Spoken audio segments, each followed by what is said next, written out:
Sanchin thakla khoma masana thupite gam chungchanga boina aum lo le imphal ziribam relampi kumsang ni somni lethum tinga kisim chai zo dinga hitin railway union minister of state Rao Saheb Patil Danve again Tingnopal district in amasa pendinga felicitation come career guidance seminar hunmang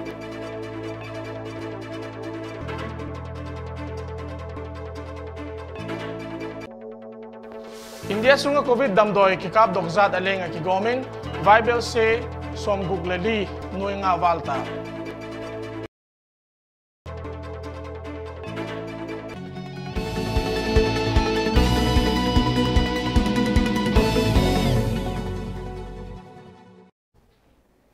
VaHui TV VAIPHEI news and tute zo se chibai sim tu PAUTHANGSANG chanchin thak la khom akim zon en khom hitiu India Sarkar lama kipat sumhung akisim imphal ziribam rail project gam chungchang boina aum lole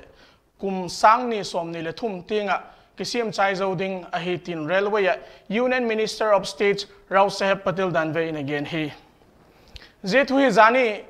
union minister Rao Saheb Patilin sarkara mi poi moteto imphal west sunga sangai thil kinga sahibung khuwa kibol tunnel numbers somlani vina nasep entha achina again he zekal sona chuto kitonin union minister Rao Saheb again na chun marsolam gama state te rail tunsak ding hi prime minister doidan ahi zekin sumlama haksana loading ahi tin again he zethil tubhi gam chungchanga boina zeka kichan chum hi chule COVID-19 hile ze project ki bolna aiso chanchum tu lin takhat ahi tin again he again zomna achun thil tup hi akin thailama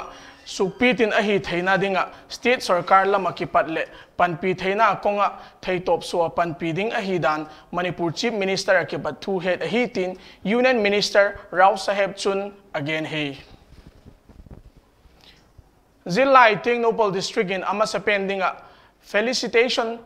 come career guidance seminar chu Zilai Tingnopal district office complex Thangki Choi More Munin Keso More block president pu Larhiat Sangmar Panain Alamangwi Zehuna chun candidates som Google Li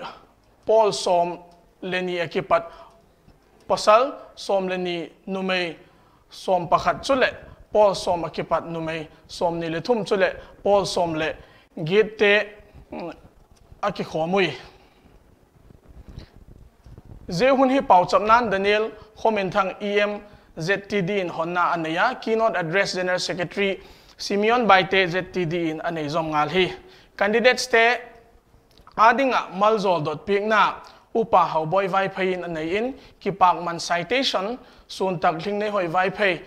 Education Secretary and Career Development ZTD in pik dona Anay bokhi career counseling tips for students ti mangin Dr. S Demkhosei VAIPHEI Assistant Professor Christ University Bangalore and PG Counselor in candidates te Holimpina anehi hun top na le kipak thu gena President TS Khai Chinglal Baite ZTD anehi chule VPC Chairman Tingnopal District pu ze Zamthang Baite in Malzona genin hun chai hi ze hun chun Jilai Tingnopal District in media person haupu tauthang admin creator Eastern Mirror News CNS kingale kipak thu again we hun cheta da ka somni li sunga India mi noi somnga le ko singuk sangni zani somge le gu COVID dam doi kikap do to kitonin COVID dam doi kikap dok zat alenga ki gomin mi VAIPHEI se som guglali nuinga avaltai zel lakachun COVID-19 positive thak singthum sangko jako somni le khat ahi to kitonin positive alenga ki goma VAIPHEI se thum noi somni le sagi singuk sangit zagit somgit ating tai na zeka mi zathum somnga in thina tokin na zeka thina tok alenga ki goma noili singthum sangit zanga songguk ahitai tin Union Ministry of Health and Family Welfare lin to su abona chun again he Zehun sungahin mi singthum sangguk zani som sagi lenga na kipat adam do utokitonin mi vaibel se thum noi som le ko singa sangko zaguk le som git ahitai chule active case noi thum sing sagi zaguk le somli atung taitin ministry to ponin again he Tokyo atule tu achi thazing Paralympic Games at India mi summit until na javelin F64 pole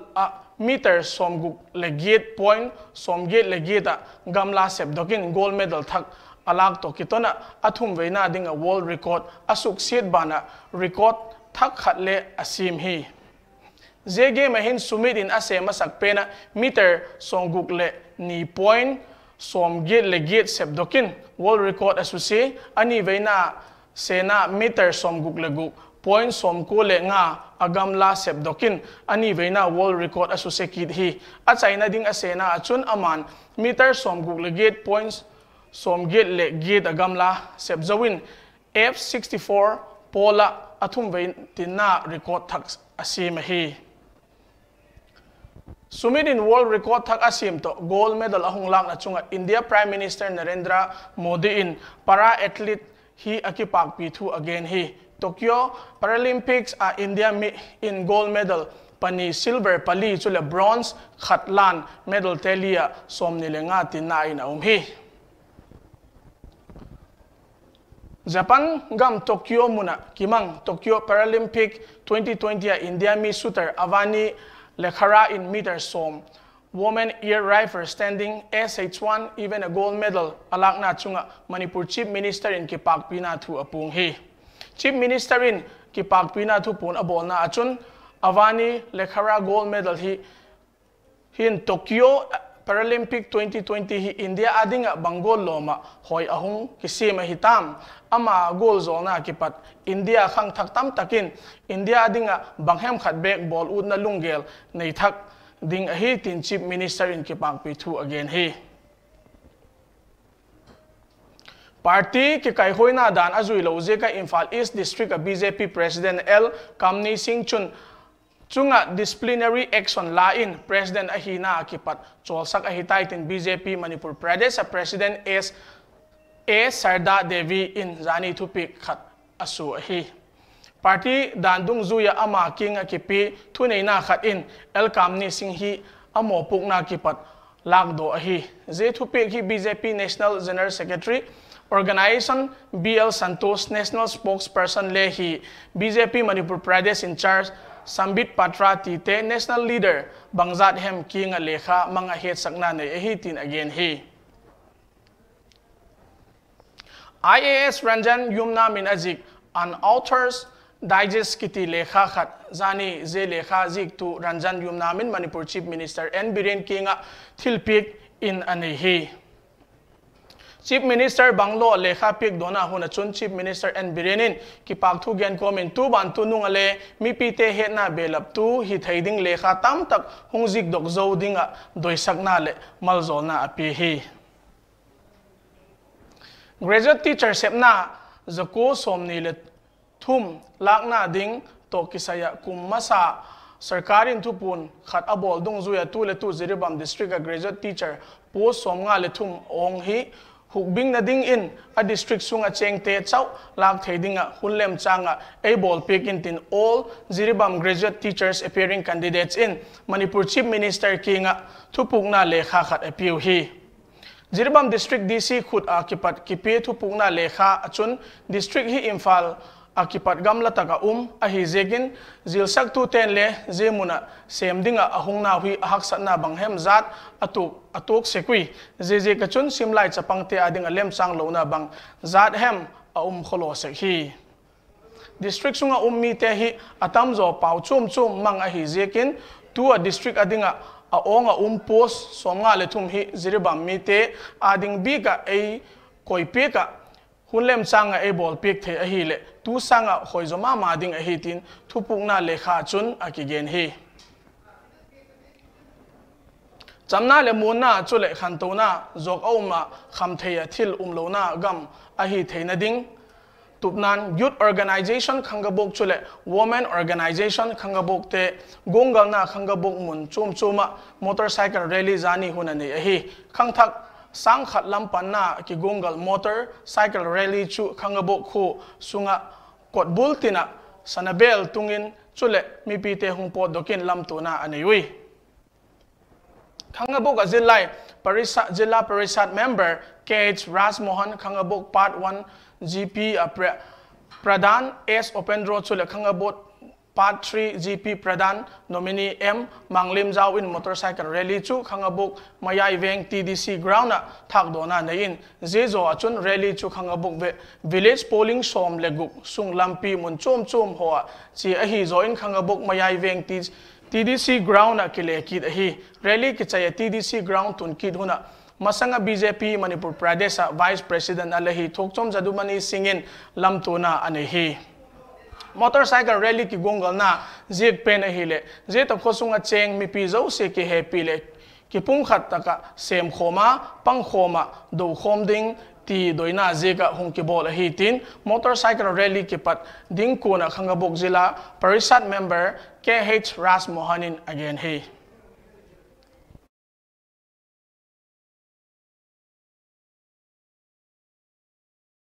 main organization na election person kaya na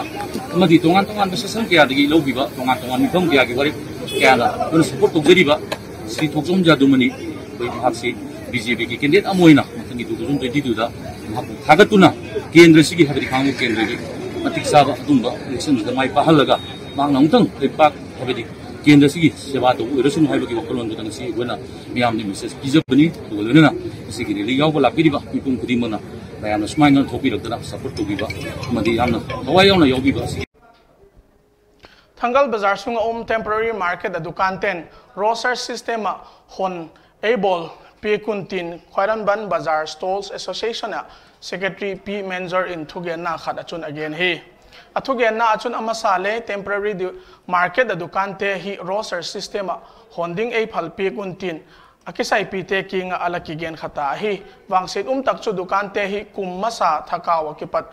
kum khat le akim wala ki hon taglo zekin haksa na na satak akituk tai je gol din mun lakahin Imphal Municipal Corporation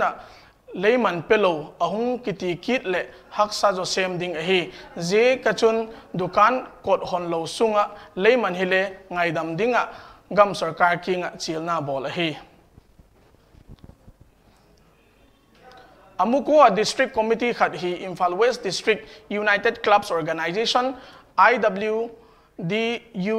akum sangni somni le khatakipat sangni somni le ni chan puitu thakding kitelna lamding makha venga pioneer club muna nei ahi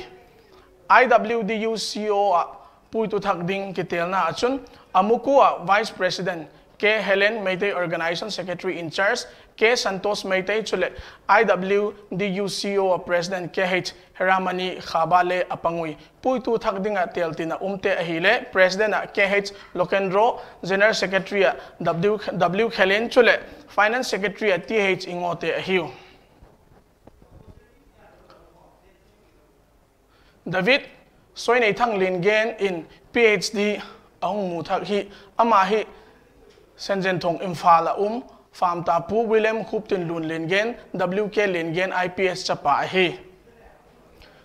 Dr. David Soinei Thang Lingen hi Department of Defense and National Security Studies Punjab Universities Chandigarh Noya Defense and Strategic Studies subject chule India China relation with special reference to Pakistan ti topic PhD azohi tuni thazing tarik somthum lekhada university akipat order sokin PhD degree pick ahi ama hi tu le tu DM University assistant professor semlai ahi khovel pumpi in atu COVID-19 na kipat kiven bit na dinga mimalin ibol theithil te ho ngai khok thaka bol chit dingin VaHui TV lama kipat in ikichil wahi jete chu hile face mask bol jing ding khale khat fit gu ki ka ka ding mai mit khut sop thing jing ding chule covid dam doi vaccine ki kap theizau se ki kapa na kipat dam le bit taka chit go hitiu avela athupi te gamchung chang aboina om lo le jiribam imphal jiribam rel lampi kumsang ni le som ni le thum tinga kisim chai zo ding a heitin railway Union Minister of State Rao Saheb Patil dan ve in again Jilai Tingnopal District in ama sa pending felicitation cum career guidance seminar hunmang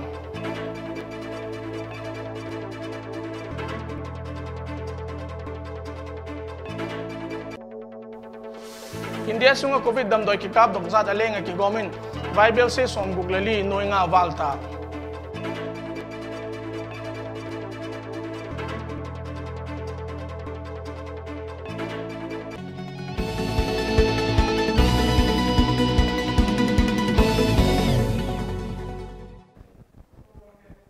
Tunia ding VaHui TV VaIPHEI News je chanchu ahitai en tu te zo se lo bonun mangpha